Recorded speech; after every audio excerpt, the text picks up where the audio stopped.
ఇప్పుడు నేను అడిగినటువంటి ప్రశ్న చివరిగా బీజేపీ పార్టీ రాష్ట్ర అధ్యక్షుడు ముచ్చట ఇంతకుముందే మాట్లాడినా కానీ ఆ టాపిక్ డైవర్ట్ అయినట్టుంది. సో రాష్ట్ర అధ్యక్షుడిగా ఎవరు ఉండబోతా ఉన్నారు? ఒక బీసీ ఉండబోతా ఉన్నాడా, లేకపోతే ఎస్సీలకు ఏమైనా అవకాశం ఇస్తా ఉన్నారా, లేకపోతే ఇప్పుడు దానికి ఉన్నట్టుగానే మళ్ళీ రెడ్డిలకు రావులకు ఏమన్నా ఇచ్చేటువంటి అవకాశం కనబడుతుంది? ఒకటే, రెడ్లు కిషన్ రెడ్డి గారు ఉమ్మడి ఆంధ్రప్రదేశ్కు అధ్యక్షుడిగా ఉండి దాని తర్వాత తెలంగాణ కూడా ఇప్పుడు అధ్యక్షుడిగా వ్యవహరిస్తాడు. అనేక మంది సరసన మెదిలినోడు ఆయన. అద్వానీ గారు, వాజ్పేయి గారు, వెంకయ్యనాయుడు గారు, బండారు దత్తాత్రేయ గారు, వీళ్ళంతా విశేషమైన అనుభవం ఉన్నది. కానీ కేంద్రంలో ఒక మంచి పోర్ట్ఫోలియో చేస్తున్నాడు ఆయన. సమయం ఆయన దొరుకుతలేదు. డికే అరుణ గారు యోధురాలే, కాంగ్రెస్ పార్టీలో అనేక పదవులు అలంకరించిన ఆమె. కానీ మళ్ళా రెడ్డి సామాజిక వర్గానికి ఇతరన్నా కనిపించలేదు. రెడ్డి సామాజిక వర్గానికి ఇతరన్నా కనిపించలేదు. మున్నూరు కాపులు అందరు బీజేపీలో దాదాపు వాళ్ళ లీడర్షిప్ వచ్చింది. ఎందుకంటే మా లక్ష్మణన్న మున్నూరు కాపు, మా అరవింద్ మున్నూరు కాపు, మా బండి సంజయ్ గారు మున్నూరు కాపు. బండి సంజయ్ గారు కేంద్రంలో ఒక బ్రహ్మాండమైన ప్రాతినిధ్యం ఉన్నది. మొన్నటి దానికి ఆయన అధ్యక్షుడిగా వచ్చి మళ్ళీ ఆయననే మళ్ళా పంపుతారా అనేది, మరి ఆయన మంత్రివర్గం నుంచి తీసి పంపుతారా అనేది కొంచెం సంశయంగానే అవుపడుతుంది. ఆయనకు అవకాశం ఉన్నది, అవకాశం ఇచ్చిండ్రు కూడా. మళ్ళీ అవకాశం ఇస్తే కూడా నెగులగలడు. కానీ మళ్ళీ అవకాశం ఉన్నదని నాకు అనిపించలేదు. ఎందుకో అనిపించలేదు, నా బోటోడికి అనిపించలేదు. నా బోటోడు కాదు, అనేక మంది. అయితే ఆయన అధ్యక్షుడుగా అరవింద్ను మళ్ళీ అధ్యక్షుడు చేస్తాడని అనిపించలేదు. మరి పోతే మా లక్ష్మణ్ గారు, ఆయన ఓబీసీ ఆల్ ఇండియా అధ్యక్షుడు, ప్లస్ ఆయన మాకు ప్రముఖ స్థానం పార్లమెంటరీ బోర్డులో ఆయన మెంబరు. మళ్ళీ ఆయనని తీసుకొచ్చి మళ్ళీ పెడతారని అనిపించలేదు. అక్కడ కూడా ఛాన్స్ కనిపించలేదు.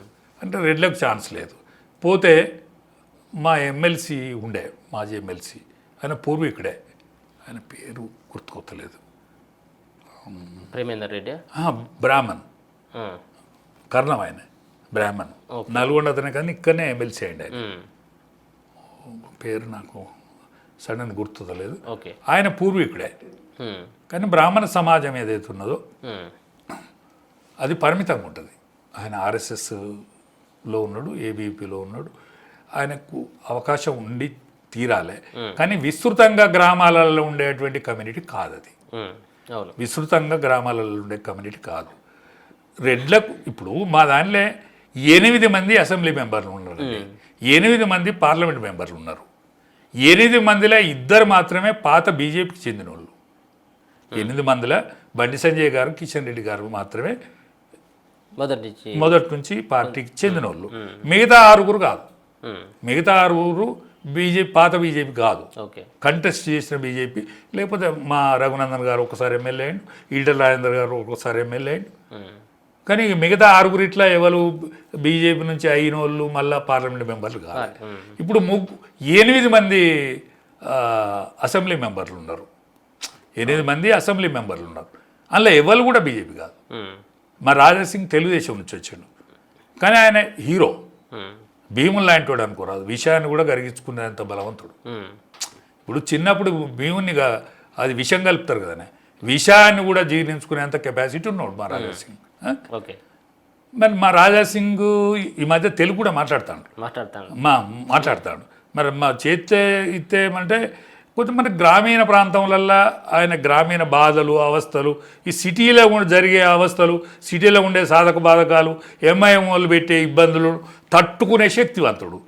మరి ఇదంతా గ్రామం లేనిది తడక దగ్గరికి రాదు కదా, తలుపు దగ్గర రాదు కదా. మరి గ్రామీణ ప్రాంతం యొక్క పరిస్థితులలో అవగాహన ఉన్నదా లేదా నాకు అంతగా తెలియదు.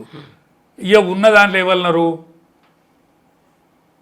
ముదిరా సామాజిక వర్గానికి చెందినటువంటి ఈటల రాజేందర్. ఆయన 2 సార్లు మంత్రివర్గంలో తెలంగాణ పోరాటంలో అనేక సంవత్సరాలు, 20 ఏళ్ళు, 25 ఏళ్ళ రాజకీయ జీవితంలో అనేక సంవత్సరాలు తెలంగాణ మూమెంట్లో నంబర్ 2గా పాల్గొన్నాడు. పోతే అనేక సంవత్సరాలు ప్రతిపక్ష నాయకుడిగా ఉన్నాడు. పోతే 2 నియోజకవర్గాలు అంటే అక్కడ హుజరాబాద్లో బీజేపీగా గెలవడం పోకుండా 2 నియోజకవర్గాలను సెలెక్ట్ చేసి ఇచ్చిర్రు. అంటే పార్టీ ఏం దృష్టిలో పెట్టుకున్నో తెలియదు మా అదృష్టాన వర్గం. కానీ 2 దాదాపు ఇయ్యరు, ఆయనకి ఇచ్చిండ్రు. కానీ 2 కూడా ఓడిపోయాడు.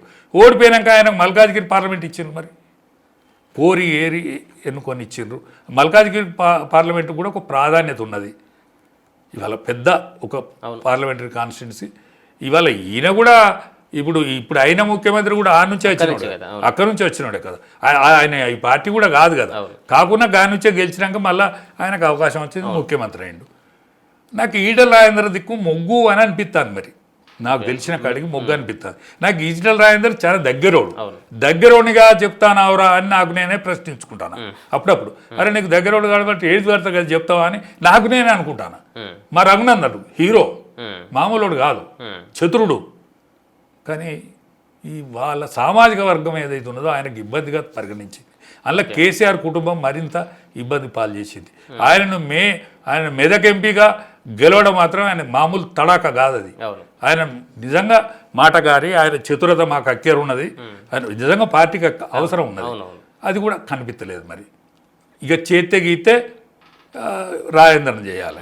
ఇంకెవరన్నా మరి ఇక చేస్తే మళ్ళా బండి సంజయ్ను మంత్రి పదవి నుంచి తీసేసి మరి ఆయనను పెట్టాలి.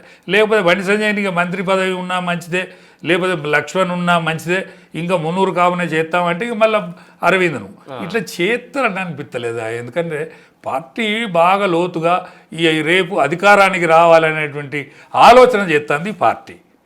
తెలంగాణను ఈసారి హస్తగతం చేసుకోవాలనేటువంటి ఆలోచన చేస్తుందని నా అభిప్రాయం. 8 మంది పార్లమెంటు మెంబర్లు గెలిచిందంటే 8 ఏళ్ళు 56 ఇట్లా పానం ఉన్నట్టే కదా. ఇంకో 5-6 కాన్స్టిట్యున్సీల పానం ఉన్నట్టే కదా. ఇప్పుడు 18 ఏళ్ళ నుంచి 20 ఏళ్ళ 32 ఏళ్ళ వరకు యువకులు డైరెక్ట్ మోడీ కనెక్ట్ అయ్యింది కదా. అక్కడ ఏ శాఖ లేకున్నా, బీజేపీ శాఖ లేకున్నా, ఆర్ఎస్ఎస్ శాఖ లేకున్నా, ఏవి శాఖ లేకున్నా 18 ఏళ్ళ నుంచి 30 ఏళ్ళ యువకుడు ఉన్నాడు కదా. వాళ్ళ కొద్దిగా లీడర్ ఎక్కన్నాడు. లీడరు నీడన పెరుగుతాడా? ఆనాడు ఎన్టీ రామారావు పార్టీ పెట్టినాడు కూడా అరే ఈయనకు లీడర్ దొరుకుతాడు, ఈయన రాజ్యం చేస్తారా అని అనుకున్నారు. లీడర్ దొరికినాడు, రాజ్యం చేసిండు, బ్రహ్మాండంగా ఒక వెలుగు వెలిగిండు. ఇవాళ ఆల్ ఇండియాలో ఈ పార్టీకి ఉన్నటువంటి ఒరవడి కానీ, ఇవాళ మోడీ గారికి ఉన్న చరిస్మా కానీ, ఇవాళ అమిత్ షా లాంటిటువంటి చతురత కలిగిన నాయకత్వం కానీ వేరే పార్టీలకు లేదు. ఈ పార్టీకి ఉన్నది కాబట్టి ఈ తెలంగాణ ఏదో ఆగమని అవుతుందని అనిపించలేదు. ఆల్ ఇండియా అధ్యక్షుడి కోసం లేట్ జరుగుతుందని నేను అనుకుంటాను. ఎందుకంటే ఆల్ ఇండియా అధ్యక్షుడు రేపు అనేక సవాళ్ళను ఎదుర్కోవాలి. ఇలా సామాజిక కోణం ఫస్ట్ టైం సామాజిక కోణాన్ని ఆలోచిస్తాను పార్టీ. సామాజిక కోణాన్ని కూడా ఆలోచిస్తుంది ఈ పార్టీ. కాబట్టి ఈ అన్ని స్థితిగతులన్నీ బ్రహ్మాండంగా చదువుకుంటాయని నేను భావిస్తాను. బీసీకి అయితే మాత్రం ఈసారి పక్కాగా బీజేపీలో అవకాశం అయితే బీసీకి రాష్ట్ర అధ్యక్షుడి అవకాశం ఉన్నది. బీసీ ముఖ్యమంత్రి ఈసారి బీజేపీ నుంచే అయ్యే అవకాశం కూడా ఉన్నది. Okay, thank you.